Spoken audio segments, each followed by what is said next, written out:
Is Gremmy the brain of the Soul King? Gremmy is a Quincy, Sternritter V, with an extraordinary power, the power to convert his imagination or fantasy into reality. His true form is, quite literally, a brain in a jar. This question more than likely arose from the novels Can't Fear Your Own World, where Gremmy's brain was used as a center of consciousness inside the new being, Hikone Ubiginu, a monstrous child made up of practically every kind of soul across the Bleachverse with the intent to replace the Soul King. Hikone's Kompaku or soul also consisted of fragments of the Reio, and Gremmy's brain, which fans assume must also be a part of the Reio. While I answer this question, I'll also address certain misconceptions about Gremmy's power, like did he actually create outer space and so on. So do stick around. Aizen no sekai e yokoso. Yokoso. Watashi no soul society e. 仕方ないっすね。挽回。観音開き。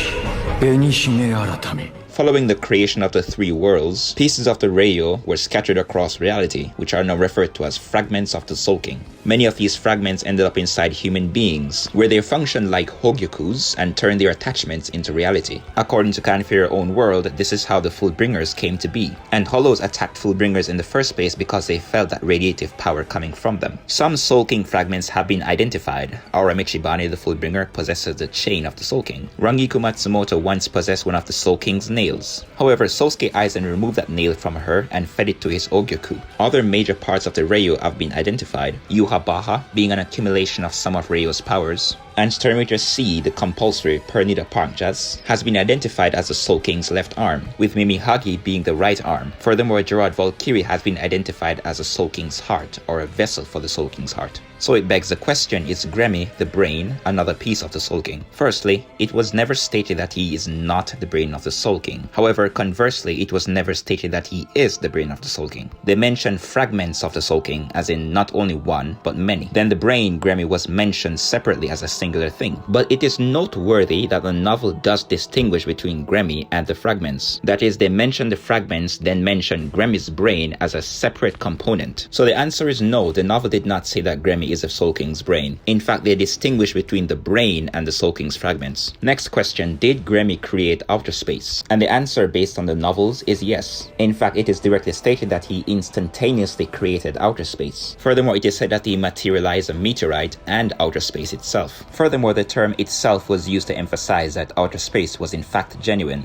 And there's a manga diagram showing Gremmy literally imagining planets and such from his mind. And before mentioning outer space, the paragraph began with the context that he converts things into reality. Next question, how come he has to double his power to create a meteorite, but didn't create that much more clones to create something like outer space? Firstly, he didn't say that he doubled his spiritual power, he said he doubled the power of imagination, which could also mean that he's doubled the parameters or variables that he can imagine. For example, being able to imagine the texture and appearance of a donut while using an additional mind to add 2 additional variables, like temperature and taste, doubling the variables. The power of imagination can literally mean the brain's ability to think and come up with ideas. Furthermore, even if you went in the direction of raw power, Gremmy mentions Seirete as its targeted range, which addresses destructive capacity. However, as far as it pertains to attack potency, he mentioned that everyone in Seirete besides himself would be dead. In other words, he warped reality so the meteorite would be strong enough to kill everybody in Seirete based on how strong he thought they were. And yes, even in other anime verses, you can have attacks which scale far beyond their destructive capabilities. And someone who uses subjective reality as his power could easily imagine a planet-level attack within a confined vicinity like a country. That's literally what subjective reality is. Next, doesn't Gremmy simply make things from his Reiatsu? Well, that was never confirmed either. Rishi is the source of the Quincy's powers, like their arrows and such, and Yuha bestows a cluster of Reishi in the form of a shrift. But this does not mean that magical powers that come from the shrift are directly Reiatsu dependent, or that their effectiveness requires a matching level of Reiatsu. These misconceptions typically arise from Zaraki's statement about spiritual bodies directly clashing, someone who at this point had limited, if not zero knowledge on Sternritters, or Aizen, who was talking about Soul Reapers specifically. It would be a hasty generalization to say that all Quincy powers work the same way. I believe for the Sternritters it must be case by case. It's like saying Lidebaru, who just pierces everything, scales above everything in terms of Reiatsu. Of course, when you step into the higher realms of power like the transcendent beings. Things like Reiatsu do take on additional meanings, but when it comes to the Stern Witchers, whose source of power was never canonically given the same restrictions as Shinigami Reiatsu, it's better to deal with them in a case-by-case scenario. And lastly, was Gremmy stupid? Well, that depends on how you define the word stupid. I think imagining the void as space against someone who physically cuts things is not such a bad idea, but I think he falls short in the category of battle composure, losing his composure when Zaraki was slicing him up, or when he lost control and thought he could turn himself into a monster like Zaraki, or when he started to celebrate too early and gave Zaraki the chance to crawl back in from outer space, but directly took advantage of that proximity by detonating the imagined versions of himself while they were close to Zaraki, which was a brilliant move. So I don't think he's dumb, I think he's unrefined where battle is concerned, but that depends on how you define dumb.